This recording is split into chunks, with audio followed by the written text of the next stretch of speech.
સમાચાર વડોદરાથી આજથી અડધા શહેરમાં નડશે પાણી કાપ।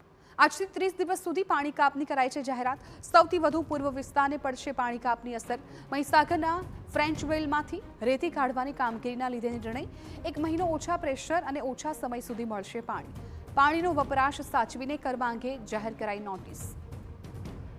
મહત્વનું છે કે આ અગાઉ વડોદરા મહાનગરપાલિકા દ્વારા અઘોષિત 15 મિનિટ સુધીનો પાણી કાપ લાગુ કર્યો હતો, ત્યારે હવે ઓછા પ્રેશરથી પાણી મળશે તેવી જાહેરાત કરાતા સ્થાનિકોમાં આક્રોશ છે। ત્યારે પાણી નહીં મળે તો કેવી રીતે જીવન નિર્વાહ થશે તે અંગે સ્થાનિકોએ ચિંતા વ્યક્ત કરી છે। વડોદરા મહાનગરપાલિકા દ્વારા આગામી 1 મહિના માટે પાણી કાપની જાહેરાત કરવામાં આવી છે। સૌથી વધુ અસર પૂર્વ વિસ્તારને થશે। આમ પણ પૂર્વ વિસ્તારમાં પાણીની સમસ્યાની ભરમાર છે। તેવાની વચ્ચે મહીસાગરની ફ્રેન્ચ વેલમાંથી માટી કાઢવાની જે કામગીરી છે, જેના કારણે જે પાણી કાપ છે તે 1 મહિના માટે મૂકવામાં આવ્યો છે। સ્થાનિક મહિલાઓ હાજર છે, તેમની સાથે વાત કરીશું। પાણી કાપની 1 મહિનાની જાહેરાત, ઓછા પ્રેશરથી ઓછા સમય માટે પાણી મળશે, કેટલી મુશ્કેલી પડશે? મેડમ, અમારે તો 2 વર્ષથી છે। 2 વર્ષથી આશીષ જોશી ટેન્કરો મોકલે છે, પાણી જ નથી આવતું। બિલકુલ પાણીના બહુ જ ત્રાસ છે। અમે કઈ કમિશનરે કે અમારે પાણી જોઈએ, નહીં તો અમે વેરો કોઈ ભરે નહીં આ વખત, અમારે પાણી જોઈએ। પાણીની વાત થઈ રહી છે, પણ 1 મહિનો પાણી નહીં આવે તો તકલીફો કઈ કઈ પડશે? दो साल से पानी नहीं आ रहा है। पानी तो चाहिए नहीं, पानी तो फिर कैसे चलो, बिना पानी कैसे चलो।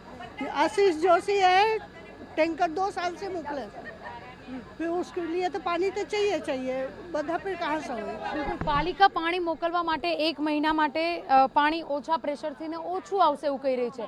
તકલીફ જોઈએ ને પાણી જ નથી આવતું, તો ઓછા પ્રેશર પણ પાણી આવવું જોઈએ। બસ કેટલી તકલીફો શું પડે છે? તકલીફ તો બધી ઘણી પડે છે ઘરમાં, બધી જ રીતે, નવા ધોવાથી કપડાં માંડીને બધું જ વરી વસ્તુ। પાણીની સમસ્યા છે, મહિલાઓને સૌથી વધુ પાણીનો ઉપયોગ થતો હોય છે। પાણી નહીં આવે, પીવાના પાણીને લઈને કામગીરી, ઘરની કામગીરી માટે કેટલી તકલીફ પડશે? ઘરની કામગીરી માટે તો મેમ તકલીફ પડશે જ ને। 2 વર્ષથી પાણી નહીં આવતું, ટેન્કર આવે છે તો અમારું ગુજરાન ચાલે, તો 2 વર્ષ 1 મહિનો પાણી નહીં આવે તો અમારા હાલ કેવા થશે? પીવાના પાણી માટે કેટલી સમસ્યા? પીવાના પાણી માટે તો રોજ વેચાતું અહીંયાથી પાણી લઈએ છીએ।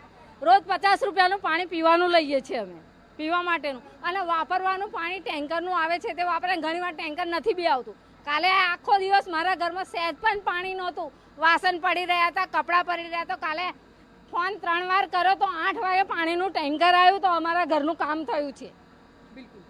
હવે 1 મહિનો પાણી નહીં આવે, પાણીનો કાપ રહેશે, ત્યારે આ પાણી કાપને લઈને તકલીફ કેટલી પડશે? મહિલાઓને સૌથી વધુ ઘરકામ। 2 વર્ષથી પાણી આવતું જ નહીં અમારી સોસાયટીમાં। 5 ટેન્કર હાલે છે 2 વર્ષથી, એ બી કાલથી બંધ થઈ ગયું કે મેસેજ કરવા। હવે અમારી પાસે એવો મોટો મોબાઈલ બી નહીં કે મેસેજ કરીએ, કેમ કે નોકરીવાળા બધા 2-3 જણા નોકરી જતા રહે તો ફોન લઈ જાય, કોને મેસેજ કરીએ અમે? કહો, એવી પરિસ્થિતિ તો સમજવાની કે નહીં?